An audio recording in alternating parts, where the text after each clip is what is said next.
Hi, this is BJ from Digital Mind. I'm just shooting a short video on how to avoid difficult freelance clients. First point I'd like to cover with you is to quite simply avoid them in the first place, before you've even started an assignment. And a simple way of doing that is to check the feedback that the client has received.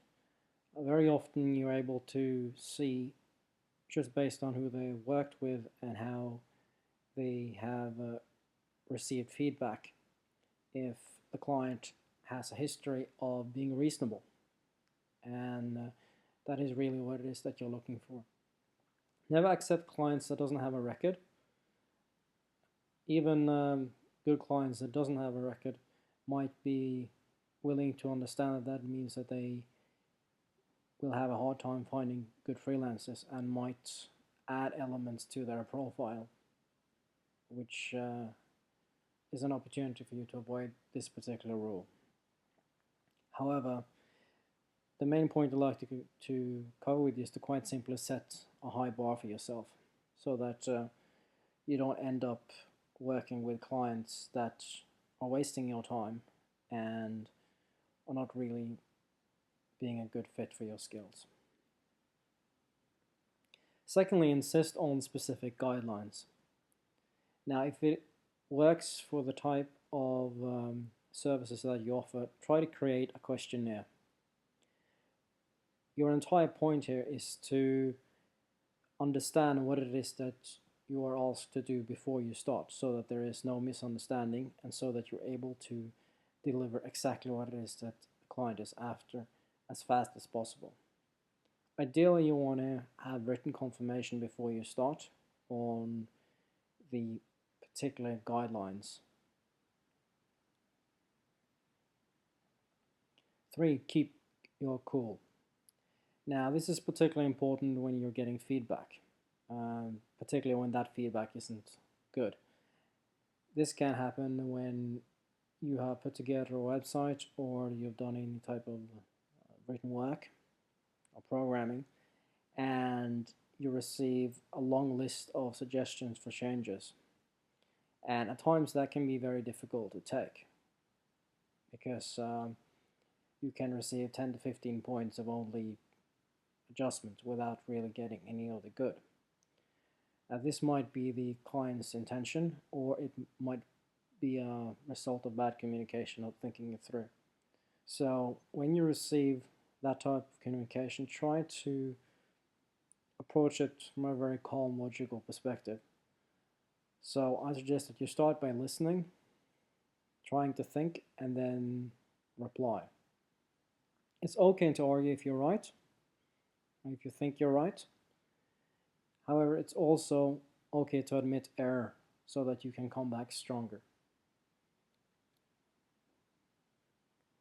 Also, make sure to keep the first time assignment small. That can heavily reduce your risk.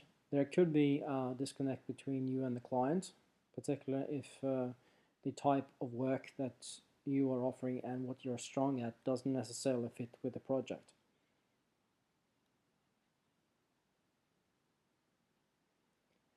Also, try to keep the payments in small installments. This is particularly important for new clients. If you're doing editing work, for instance, it's a good idea to keep 50% upfront payment so that you know that you have at least that bit covered, and then make whatever remaining payments dependent on an agreement between you.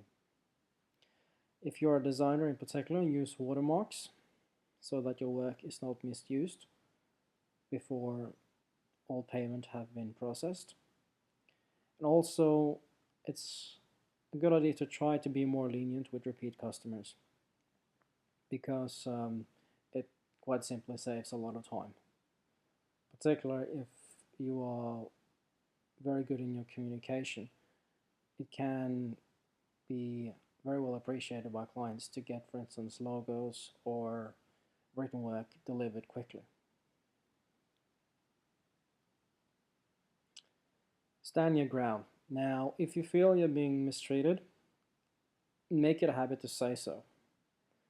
A lot of employers might not be aware that they are being unreasonable and might not have the perspective to understand what it is that you're going through. And you also need to take into consideration that your needs are also important. It's not only about the client getting his or her work done. And also be aware that if you would receive bad feedback from a client, that new prospective employers can see behind bad feedback. It's one of the things that I, as an employer, look at in particular, and that is to identify if the feedback that has been given is fair on both parties.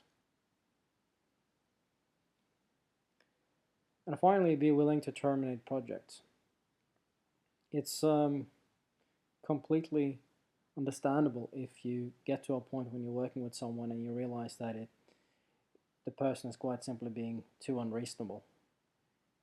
You're not able to satisfy their needs, they do not understand what you're going through, and it might be better for you to quite simply say that I'm not able to satisfy your needs, which is a good way of avoiding back and forth arguing game. And then you can quite simply pass off the client to somebody else. If that somehow feels bad for you, try to keep in mind that you can make more money by quite simply working for someone else. And that great clients are much better in reducing your overall effort by quite simply being professional in the way they conduct themselves and doing the best they can in providing as clear guidelines as possible, because they want the work done in as quick time as possible with the best possible quality. Okay, that's about it. If you'd like to see more videos like this, go to digitalmind.com.